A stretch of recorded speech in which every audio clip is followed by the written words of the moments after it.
Hi, this is Sabir again. So in this lecture, I'm going to teach you about the trace of a tensor. So trace of a tensor is one of the important properties of a tensor that is used in many engineering and geophysical, geodynamical uh, application, especially in many geodynamic application, especially in stress tensor, in electromagnetic tensor to find out the pressure or something like that. So we use this trace of a tensor or something like that. So today I'm going to teach you about the trace of a tensor. Here is trace of a T-E-N-S-O-R, trace of a tensor. So to become a trace of a tensor or to find out trace of a tensor, uh, let's say we have two tensors T and S, and we have two arbitrary vectors A and B, right? Then we have three following rules here that must T, S, A, B should be of it. Okay. Number one, trace of a tensor is written something like that here. Trace T plus S equal to trace of T plus trace of uh, S, trace of S, and I'm going to prove this later. Okay. Number two, here trace of arbitrary function T and the reason then alpha trace of T, trace of T, yeah. And we have third or something, trace of AB equal to A dot B. Okay, so in terms of tensor components, we write down trace in like that.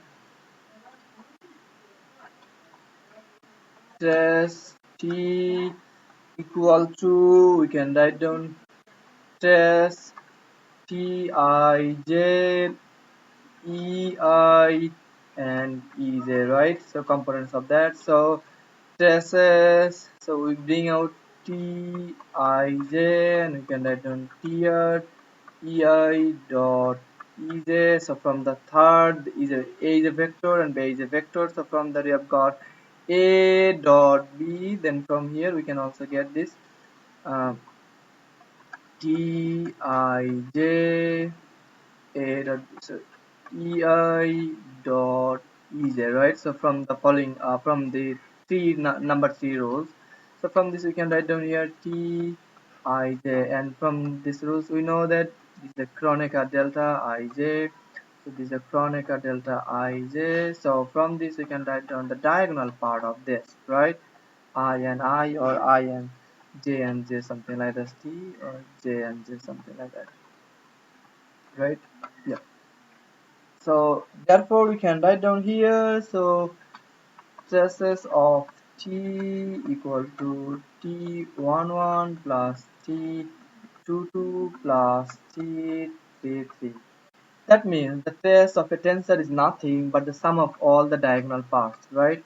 So this is the thing, this is the something like that. So even that's why even with linear law, so we can write down here traces of t tensor is equal to same as traces of t. So I'm going to give you an example of that. Say for example, we have arbitrary vector here a, so we have 1 2 3 4 5 6 7 8 9. Then the traces of a would be 1 plus 5 plus 9, so it is 15, right? Traces of a is 15. So if we have another vector, say here b 7 2 1 3 1 0. So say for example here we have another 3 4 2. Okay, so what is the traces of b? Traces of b is nothing but say 7 plus 1 plus 4 equal to 7 8. 8 is 4 is the 12, right? So we can easily get that traces of a plus traces of b. So traces of something like that, so 15 and 12, right?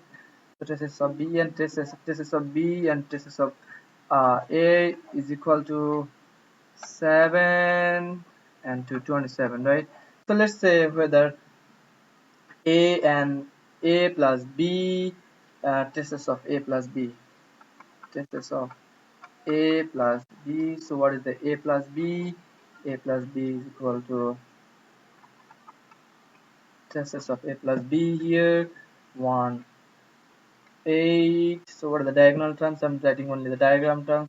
5 and 6, right? And 2 and 11, right?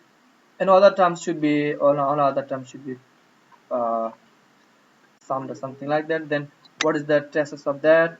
8 plus 6 plus 11. So what is that? Let's see. 11 and 6, 17.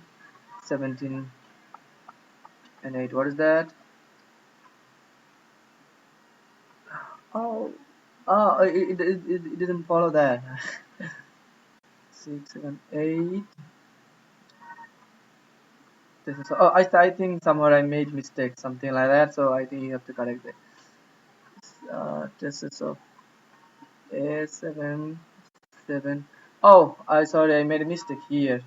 So it should be 2, right?